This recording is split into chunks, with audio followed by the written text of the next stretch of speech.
मीठे बच्चे, देह अभिमान छोड़ देही अभिमानी बनो। देही अभिमानियों को ही ईश्वरीय संप्रदाय कहा जाता है। क्या कह रहे हैं भगवान कि हमें देह अभिमान छोड़ना है।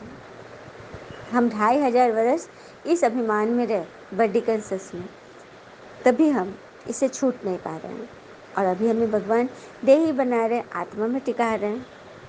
और देही अभिमानियों को ही ईश्वरीय संप्रदाय कहते हैं। बॉडी कंसेस को हम आसुरी संप्रदाय आज भी कहेंगे, क्योंकि छोटी सी बात भी होती है तो उसमें फंस जाते हैं और बहुत नुकसान कर लेते हैं। इसलिए तो बाबा कहते हैं, बार बार कहते हैं, बच्चे देह अभिमान छोड़ो और भरोसा रखना है कि जब हम एक बार शून्य से शुरू कर यहाँ तक आए थे, तो एक और बार शून्य से शुरू कर हम कहीं से भी कहीं पहुँच जाएंगे। बस ऐसा समझना है ना कि हम लूडो सांप सीढ़ी का खेल खेल रहे हैं। 99 पर सांप ने आकर काट लिया, लेकिन हम गेम से बाहर नहीं हुए। क्या पता कब सीढ़ी मिल जाए। थोड़े दिन झटके लगेंगे, उदासी रहेगी, लेकिन हंसते मुस्कुराते रहना है। हम दोबारा बैलगाड़ी से शुरुआत करके मर्सिडीज तक पहुंचने का हौसला रखें। हाँ, अपने ऊपर संभाल रखें। कभी यह न समझे कि हम एक गाड़ी हैं। हम गाड़ी से अलग एक आत्मा है। हम किसी से भी बात करते हैं कि वो भी शरीर में, मतलब एक गाड़ी में सवार है आत्मा, तो क्या हम गाड़ी देखकर बात करेंगे कि उस व्यक्ति से बात करेंगे? तो बस वही बात है, अपने देह को नहीं देखना है, खुद भी अपने को आत्मा समझना है। इस गाड़ी में सवार मैं आत्मा हूँ, चालक हूँ, इस शरीर को चलाने वाली, और सामने वाला भी वही है। कभी भी इसकी गाड़ी को नहीं देखना। हमें, हमारा संबंध गाड़ी से नहीं, हमारा संबंध व्यक्ति से है। हमारा संबंध उस शक्ति से है जो उस गाड़ी को चला रहा है। तो बस हमें देह से नहीं, देही से वास्ता रखना है, तभी हम ईश्वरीय संप्रदाय में आएंगे। प्रश्न, तुम बच्चे अभी जो सत्संग करते हो वह दूसरे सत्संगों से निराला है कैसे? उत्तर, यही एक सत्संग है जिसमें तुम आत्मा और परमात्मा का ज्ञान सुनते हो। यहाँ पढ़ाई होती है, एम ऑब्जेक्ट भी सामने है। दूसरे सत्संगों में न पढ़ाई होती, न कोई एम ऑब्जेक्ट है। देखा, यह सत्संग सभी सत्संगों से निराला है, क्योंकि यहाँ ज्ञान भी सुनाया जाता है, तो पढ़ाई भी होती है, धारणा भी होती है, और हमारा एम ऑब्जेक्ट भी सामने है कि हम श्री लक्ष्मी नारायण जैसा बनने वाले हैं। हम सब ने सत्यनारायण की कथा तो जरूर सुनी होगी, कराई होगी। उसमें एक लाइन है ना कि नर ऐसी करनी करे तो नारायण बने, और नारी ऐसी करनी करे तो श्री लक्ष्मी। लेकिन कैसे करे, ये विधि तो लिखी नहीं हुई है, क्योंकि जिसने लिखा उसे भी नहीं मालूम। तभी तो स्वयं सत्यनारायण भगवान हमें ये सच्ची सच्ची मुरली की सत्य कथा सुना रहे हैं, जिससे हम ऐसा बनते हैं। हमारा एम ऑब्जेक्ट यही है ना, नर से नारायण, नारी से श्री लक्ष्मी बनना। तो हमारे ऊपर है ना कि हम इस पढ़ाई पर कितना ध्यान दें, जबकि दुनिया की पढ़ाई में तो कितनी सारी किताबें होती है। कोई बड़ी हायर स्टडी करते तो कितनी किताबें पढ़नी पड़ती, लेकिन यहाँ तो कोई किताब नहीं है। हमारा मन ही एक किताब भी है और एक डायरी भी है, जहाँ हम ईश्वरीय बातों को नोट कर सकते हैं और विश्वास से चलते हैं, क्योंकि ईश्वर में विश्वास ही हमें आगे बढ़ाता है, हमें जीत दिलाती है। एक बार की बात है, एक बार एक माँ ने अपनी बच्ची को उसके पिता के पास भेजा, क्योंकि पिता एक दुकान में थे। हाँ, वो दर्जी थे। माँ ने बच्ची को भेजा कि जाओ पिताजी से 100 रुपया लेकर आओ, काम है मुझे। वो बच्ची चली गई, और उस वक्त सुबह से लेकर शाम तक पिताजी के पास कोई ग्राहक नहीं था। वो चुपचाप बैठे थे और एकदम हलचल में थे कि कैसे शाम की, मतलब कहाँ से, मतलब पैसे लेके जाऊंगा और क्या होगा, बिल्कुल उथल पुथल में था उसका मन।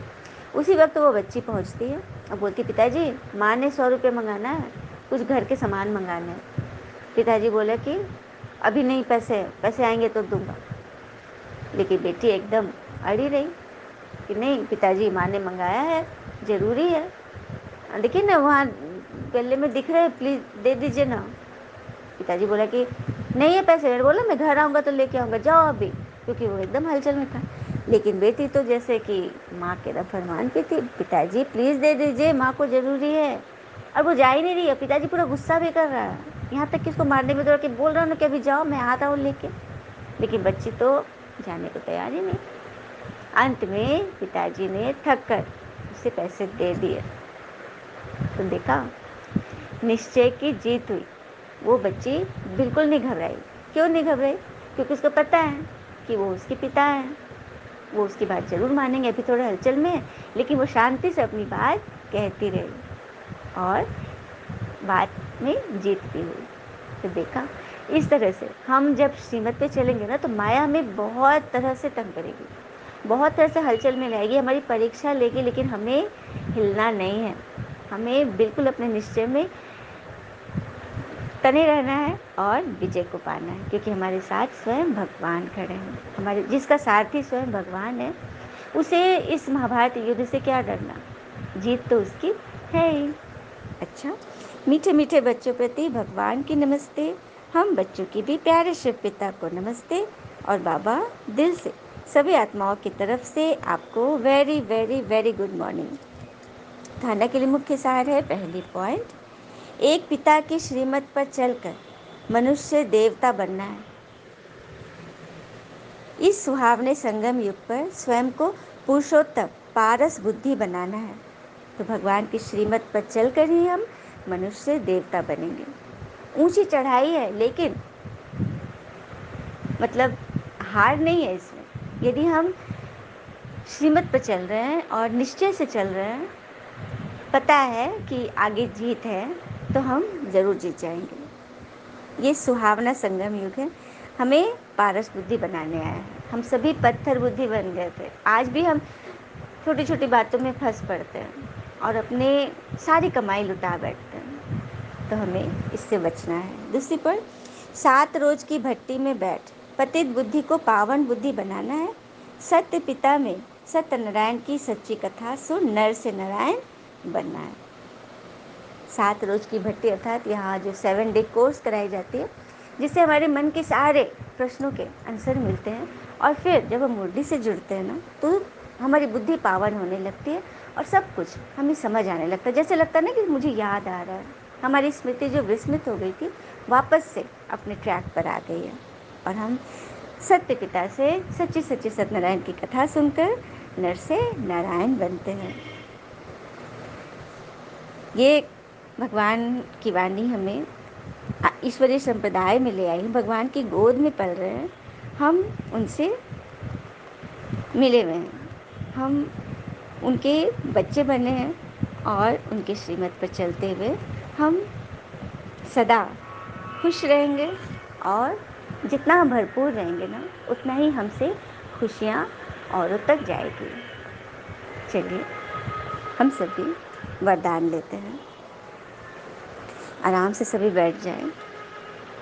सबसे पहले यह सोचें कि मैं ये शरीर नहीं हूँ, मैं कुछ और हूँ। कभी किसी ने सोचा कि मैं ये हाथ हूँ, मैं ये सर हूँ, मैं ये बॉडी हूँ? कभी नहीं। क्योंकि कोई है, कोई शक्ति है जिसकी ये संपत्ति है, और वो अंदर बैठी कह रही है कि यह मेरा हाथ है, ये मेरा शरीर है। और वो शरीर कब अस्तित्व में आती है? वो शक्ति जब माँ के गर्भ में 3-4 माह के बाद वह शक्ति अस्तित्व में आती है। जैसे शरीर 5 तत्वों से बना है ना, उसी तरह से वो आत्मा 7 गुणों से बनी है। बस इन 7 गुणों में से किसी एक गुण को भी, शांति, प्रेम, आनंद, शक्ति, ज्ञान, पवित्रता को हम मन ही मन रिवाइज करें। मन ही मन उस स्वरूप को अपने अंदर फील करो जिससे ये आत्मा बनी है। आत्मा को शांति नहीं चाहिए, आत्मा तो खुद शांति है। अब जैसे किसी गाड़ी की चाबी व्यक्ति के पॉकेट में है, और वो इधर उधर ढूंढ रहा है, तो उसे कहाँ मिलेगी? अपने पास ही मिलेगी, तो उसके पास ही है। उसी तरह से शांति, सुख, आनंद, शक्ति, पवित्रता, ये सारे कुछ हमारे अंदर ही है। बाबा ने हमें हमारी सब में डाल के भेजा है, और हम इसके लिए बाहर बाहर भटकते हैं, आत्माओं में खोजते हैं, और नहीं मिलता तो परेशान हो जाते हैं। अपने अंदर ढूंढो, ये ज्ञान हमें वही सिखा रहा है। अंदर ही अंदर रियलाइजेशन करनी है कि मैं शांत स्वरूप आत्मा हूँ। शांति मेरा निज धर्म है। मैं स्वयं शांति हूँ। मैं शांति के सागर शिव पिता की संतान। मुझे शांति से ही रहना है। अपनी हर बात शांति से करनी है। लेकिन लोग इस पर उतना मेहनत नहीं करते। वे सोचते कोई जादू हो जाए और मेरी शांति वापस आ जाए, मेरा सुख वापस आ जाए। कोई जादू नहीं होनी। जादू हमारे मन में छिपी है। हम मन में उसे जागृत करें। यही तो हमें हमारे बाबा हमें सिखा रहे हैं, हमें शक्तिशाली बना रहे हैं। फरिश्तेपन की स्थिति द्वारा पिता की स्नेह का रिटर्न देने वाले समाधान स्वरूप भव। फरिश्तेपन की स्थिति द्वारा भगवान के स्नेह का रिटर्न देने वाले समाधान स्वरूप भव। अपने आप को फरिश्ता रूप में देखें कि मैं भगवान का फरिश्ता। फरिश्ता अर्थात जिनका किसी भी फालतू बातों से, ऐसी बातें जो हमारे मन को फंसाती है, हमें दुखी करती है, हमारी स्थिति को एकदम डगमग कर देती है, वो बातें से हमारा कोई रिश्ता नहीं। फरिश्तेपन की स्थिति में स्थित होना, यही पिता के स्नेह का रिटर्न है।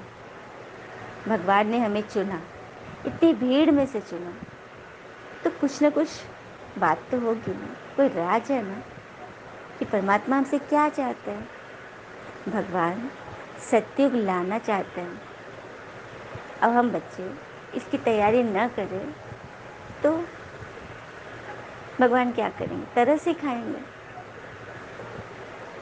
तो हम सबको फरिश्तेपन की स्थिति में स्थित होकर भगवान के प्यार का रिटर्न देना है। ऐसा रिटर्न देने वाले समाधान स्वरूप बन जाता है। समस्या उनके पास आएंगी, लेकिन वो चुटकी में उसे हल कर लेंगे, क्योंकि वो कारण पे फोकस नहीं करेंगे, सॉल्यूशन पे करेंगे, निवारण पे करेंगे, और उसे जल्दी से चलता करेंगे। समाधान स्वरूप बनने से स्वयं की व अन्य आत्माओं की समस्याएं स्वतः समाप्त हो जाती हैं। तो अब ऐसी सेवा करने का समय है, लेने के साथ देने का समय है। भगवान से लेना है एक तरफ, और दूसरी तरफ आत्माओं को देना है। इसीलिए अब पिता समान उपकारी बन पुकार सुनकर अपने फरिश्ते रूप द्वारा उन आत्माओं के पास पहुंच जा और समस्याओं से थकी हुई आत्माओं की थकावट उतारो। कितनी सुंदर बात है ना। अपने आप को फरिश्ता रूप में देखें कि मैं आकाश में स्थित हूँ, और बाबा की किरणें मुझ पर पड़ रही है, और मुझसे होते हुए पूरे विश्व ग्लोब पर जा रही है। संसार की सभी आत्माओं की सारी समस्याओं का समाधान मिल रहा है। उन आत्मा की जन्म जन्म की थकावट मिट रही है। इस तरह से हम योगदान करके ईश्वर के स्नेह का रिटर्न दे सकते हैं। स्लोगन: व्यर्थ से बेपरवाह बनो, मर्यादाओं से नहीं।